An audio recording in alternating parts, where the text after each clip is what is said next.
Hello students, today we will discuss about food chain, खाद्य श्रृंखला। आज हम खाद्य श्रृंखला का अध्ययन करेंगे। खाद्य श्रृंखला को जानने से पहले हम ये चीज जान लेते हैं कि जो पोषक स्तर होते हैं या पोषकों की जो संरचना होती है वो किस प्रकार की होती है, क्योंकि जब तक हमें पोषक स्तरों का पता नहीं होगा, जो पोषक स्तर हैं उन पोषक स्तरों की संरचना के बारे में हमें पता नहीं होगा तो हम खाद्य श्रृंखला को नहीं जान सकते।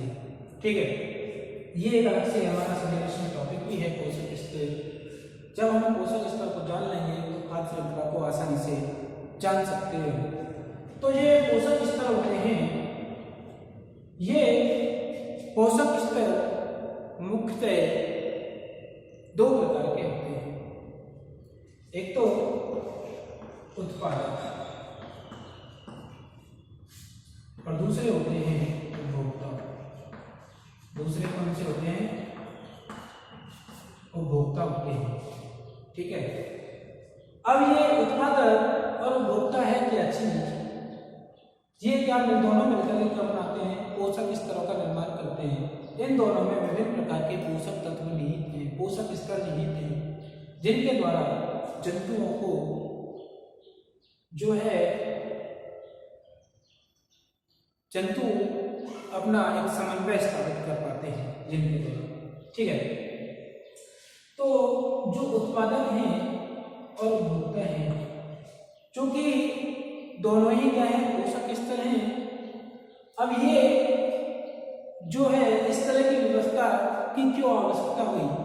चूंकि हम जानते हैं कि जितने भी इस प्रकृति पर या इस पृथ्वी पर जितने भी जंतु हैं वो उन सभी जंतुओं को अपना जीवन जीने के लिए या अपना जीवन अच्छे ढंग से जीने के लिए इसकी आवश्यकता होती है, ऊर्जा की आवश्यकता होती है। ठीक है, और वो ऊर्जा की प्राप्ति हेतु किसका उपयोग करते हैं? भोजन का उपयोग करते हैं। ठीक है, और ये भोजन को ही हम क्या कह रहे हैं? पोषण कह रहे हैं। तो उनके लिए पोषण कहाँ से मिले, किस तरह से वो जंतु अपनी ऊर्जा की प्राप्ति के लिए पोषण प्राप्त करें?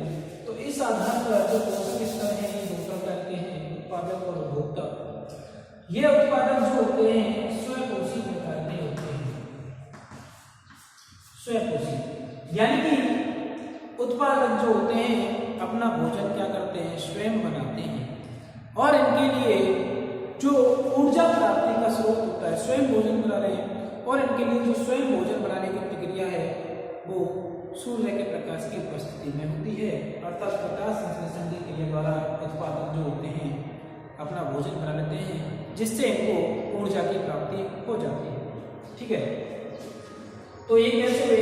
स्वयंपोषी हुए, जिन्हें हम क्या कहते हैं? उत्पादक कहते हैं। जैसे एग्जाम्पल इसका क्या हो जाएगा?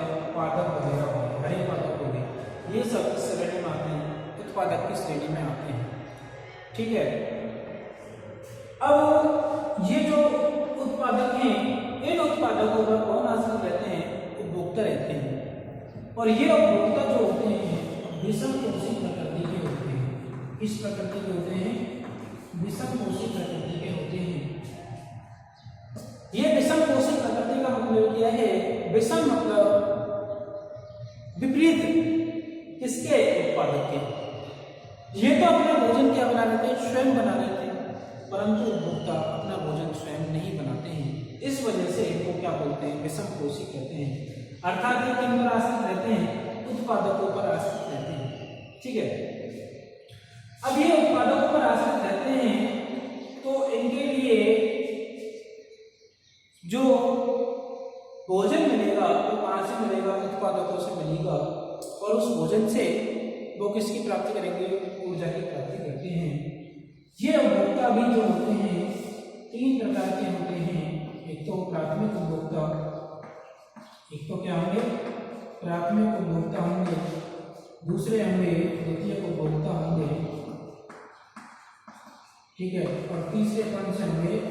तृतीयक उपभोक्ता होंगे। ठीक है। अब ये प्राथमिक उपभोक्ता जो है, जैसे अगर हम बात करें प्राथमिक उपभोक्ता के बारे में, कीट हो गए, ये कीट क्या है, प्राथमिक उपभोक्ता है। मेंढक हो गया, ये भी कैसा है, प्राथमिक उपभोक्ता है। क्यों इनको प्राथमिक उपभोक्ता क्यों कहते हैं? क्योंकि ये डायरेक्टली किस पर आश्रित रहते हैं, उत्पादकों पर आश्रित रहते हैं, इसलिए इनको प्राथमिक उपभोक्ता कहते हैं। तो इससे इनके लिए जो है ऊर्जा की प्राप्ति भी सर्वाधिक मात्रा में होती है। और चूंकि एक जनरली हम जानते हैं कि एक पोषक स्तर से, ये पोषक स्तर है या दूसरा पोषक स्तर है, एक पोषक स्तर से दूसरे पोषक स्तर में केवल 10% ऊर्जा की स्थानांतरण होता है। ठीक है, तो सर्वाधिक मात्रा में ऊर्जा की जो प्राप्ति होगी इनको होगी प्राथमिक उपभोक्ता होगी, क्योंकि ये डायरेक्टली इसके पास होते हैं, उत्पादकों के पास होते हैं, जैसे कीट या मेंढक हो गए। प्राथमिक उपभोक्ता पर कौन आश्रित होते हैं? द्वितीयक उपभोक्ता आश्रित रहते हैं। और द्वितीयक उपभोक्ता पर क्या आश्रित रहते हैं? तृतीयक उपभोक्ता आश्रित रहते हैं। ठीक है, द्वितीयक उपभोक्ता में इसका एग्जाम्पल माने, द्वितीयक उपभोक्ता में क्या आ जाएंगे, जैसे यदि हम बात करें द्वितीयक उपभोक्ताओं की, तो क्या हो सकते हैं? चूहे हो सकते हैं द्वितीयक उपभोक्ताओं में। ठीक है, इसके अलावा क्या हो सकते हैं? इसके अलावा क्या हो सकते हैं द्वितीयक उपभोक्ताओं में? मछली हो सकती हैं, इत्यादि हो सकती हैं। और द्वितीयक उपभोक्ता किस तरह से तृतीयक उपभोक्ताओं पर है, और तृतीयक उपभोक्ता क्या हो सकते हैं? सांप हो सकता है, बाघ हो सकता है, मनुष्य भी हो सकता है। ये सब किसमें आते हैं? तृतीयक उपभोक्ता में आते हैं। ठीक है, तो इस तरह से इनकी क्या है, चेन है, यानी कि प्राथमिक उपभोक्ता जो है किन पर आश्रित है? उत्पादकों पर।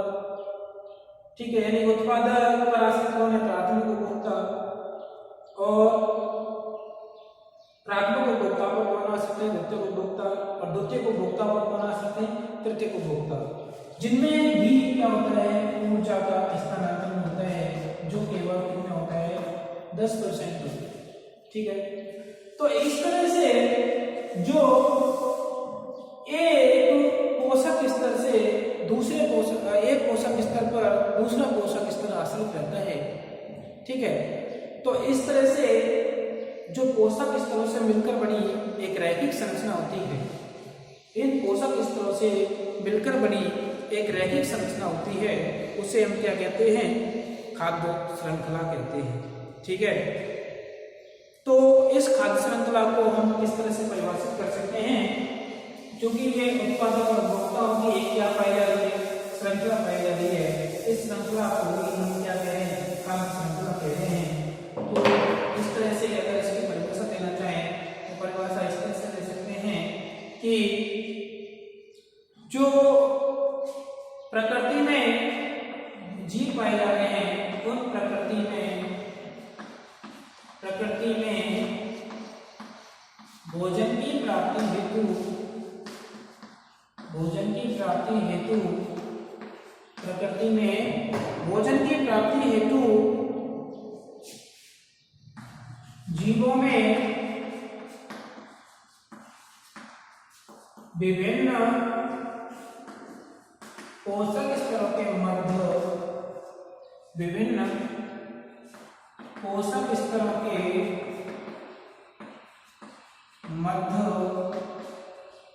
जो श्रृंखला के रूप में संबंध पाए जाते हैं।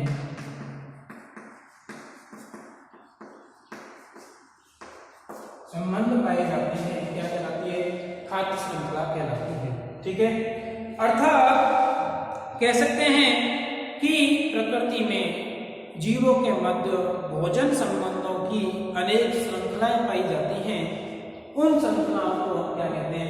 खाद्य श्रृंखलाएं कहते हैं। ठीक है, इस तरह से इसकी परिभाषा देखनी हमें। प्रकृति में जो भोजन होता है, इस भोजन की प्राप्ति हेतु जीवों में अनेक श्रृंखलाएं उपस्थित होती हैं, जिसे हम क्या कह रहे हैं? खाद्य श्रृंखला कहते हैं। यह खाद्य श्रृंखला जो होती है मुख्यतः दो प्रकार की होती है। कितने प्रकार की होती है? दो प्रकार की होती है। अगर इसके प्रकार की बात करें तो मुख्यतः दो प्रकार की होती है। एक होती है चारण खाद्य श्रृंखला, एक कौन सी होती है?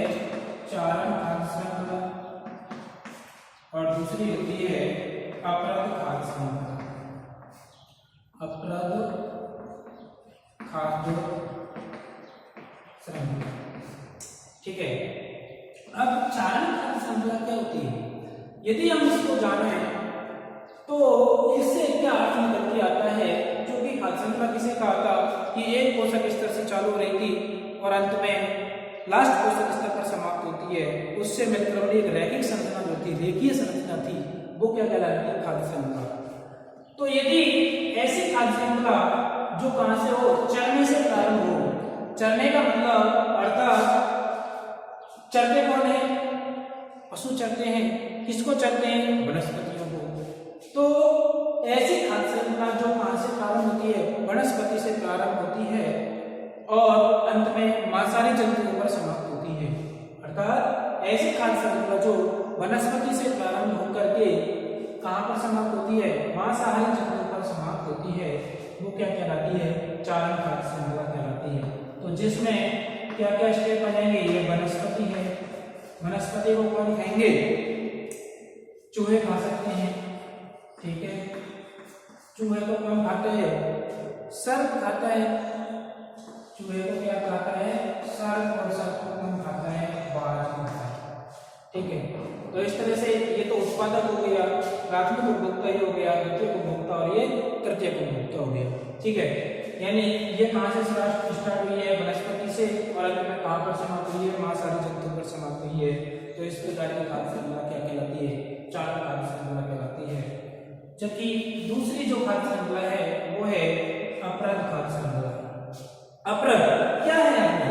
अपरद का इंग्लिश में बोलते हैं डेट्रिटिव्स।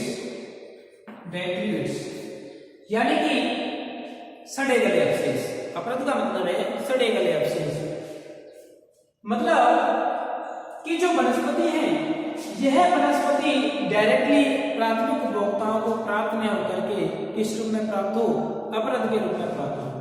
यहाँ पर तो जो चारण खाद्य श्रृंखला है, इसमें वनस्पति डायरेक्टली इनको प्राप्त हो रही है, प्राथमिक उपभोक्ताओं को प्राप्त हो रही है।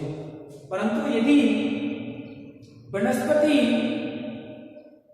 सीधे ही जंतुओं को प्राप्त नहीं होकर के इस रूप में प्राप्त हो?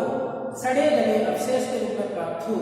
सड़े गले अवशेष के रूप में अर्थात अपरद के रूप में प्राप्त हो, तो उस प्रकार की खाद्य श्रृंखला कहाँ क्या कहलाती है? अपरद खाद्य श्रृंखला।